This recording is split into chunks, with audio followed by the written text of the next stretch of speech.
হচ্ছে রাগও ঝাড়ে আমার উপরে, ভালোবাসে আমাকে বেশি। হয়তো আমাকে বলে যে এটা আমার ছেলে। মন খারাপ হলে আমি ওর সাথে কথা বলি একা একাই। সত্যিকার অর্থে প্রাণীর প্রতি যে মমত্ববোধ বা দায়িত্ববোধ, সেই জায়গা থেকেই মূলত আজকে আমাদের এই আয়োজন। ওকে হচ্ছে পালছি 5 মাস। আর শখ হচ্ছে আমার ছোটবেলা থেকেই পশু পাখির প্রতি অনেক আলাদা একটা মায়া ছিল। আমি যেখানেই যেতাম সেখানে আমার যদি কোনো একটা কিছু দেখলেই আমার ওকে ধরতে মন চেত, আমার খাওয়াতে মন চেত। তো একদিন কুকুর পালতে চেয়েছিলাম, কিন্তু কুকুর পালা তো আসলে বাসায় হারাম। তাই আর কি ভাবলাম যে বিড়াল একটা পালাই যায়। বাবা মা প্রথমে একেবারেই দিত না, কিন্তু পরে অনেক কান্নাকাটি করে রাজি করে কোনো মতে ওকে আনতে পেরেছি। এখনও আমার সাথেই থাকে।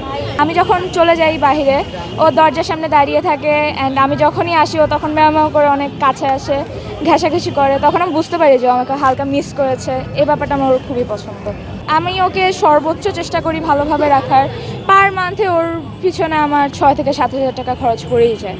অ্যান্ড এটা আমার বাবাই বলতে গেলে ও শুধুমাত্র আমার জন্যই বাসায় এসেছে।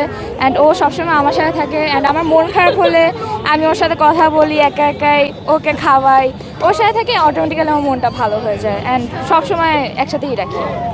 আমি হচ্ছে ওকে সবসময় ওর খাবার দাবার উপর রাখি, যে কতটুকু খেয়েছে না খেয়েছে। আর ভ্যাকসিনেশনের টাইমটা সবসময় মনে রাখি যে এই টাইমের মধ্যেই ভ্যাকসিনটা করাই দেবো এমন। আর সবসময় হচ্ছে ওর পশম আঁচড়াতে হয়, নখগুলো কাটতে হয়, গোসল টাইম করাতে হয়। অনেক সময় দেখা যায় গোসলের পানি একটু ঠান্ডা হলে বা হলে ওদের ঠান্ডা লেগে যায়। তো সব কিছু মিলায় একটু হ্যাসেল, আল্লাহর রহমতে যদি একটু করতে পারে তাহলে আসলে বড় কোনো সমস্যা হয় না। আমি ওকে মেবি ফার্স্ট করেছিলাম 6 মাসে, তারপরে হচ্ছে বছর এমন করানো হয় বছর অন্তর। ওদের তো এমনি তো পশমের আছে, তো যদি হয় তেল মশলা দেওয়া হয় তাহলে পশম আরও করে। ওর সঙ্গে আমার সম্পর্ক আলহামদুলিল্লাহ ভালো। ও হচ্ছে রাগও ঝাড়ে আমার উপরে, ভালোবাসে আমাকে বেশি। পরিবার সদস্যরা খুব ভালোবাসে, সবাই খুব ভালোবাসে। আমার হচ্ছে পরিবারের সদস্য এবং সবাই তো আমাকে বলে যে এটা আমার ছেলে। আমার ডিপার্টমেন্টে আমি নিকোরমান আমি বেশি পরিচিত। আমরা আসলে পুরো পৃথিবীটাকে একটা বাস্তু সংস্থানের মতো করে চিন্তা করি।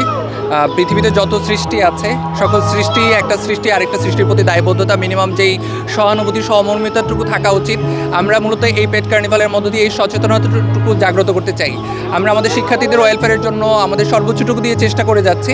অ্যাট দ্য সেম টাইম আমাদের চারপাশেই যেই প্রকৃতি আছে, চারপাশে যেই সৃষ্টিগুলো অবস্থান করছে তাদের প্রতিও যে আমাদের মিনিমাম দায়িত্ববোধ আছে। আজকের এই আয়োজনটা মূলত তারই একটা বহিঃপ্রকাশ। আমরা নির্বাচনী প্রচারণায় আমরা অনেক সময় অনেকেই বিড়াল নিয়ে আমরা ভিডিও দিয়েছি।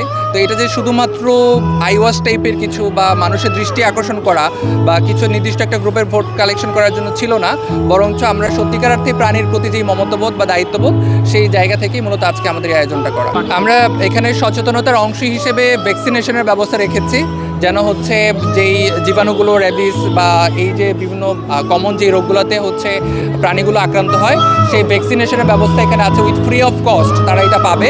অ্যাট দ্য সেম টাইম ডাক্তারের কনসালটেন্সিও এখানে ব্যবস্থা রাখা হয়েছে। মেডিসিনটা আমরা রাখি নেই, অনেক পেট নিজস্ব কিছু কমন কিছু ঔষধ তারা পছন্দ করে। দেখা যাচ্ছে যে হচ্ছে এর বাইরে গিয়ে আবার অন্য গ্রুপের ওষুধ পড়লে প্রাণী আবার অসুস্থ হয়ে যাওয়ার একটা সম্ভাবনা থাকে।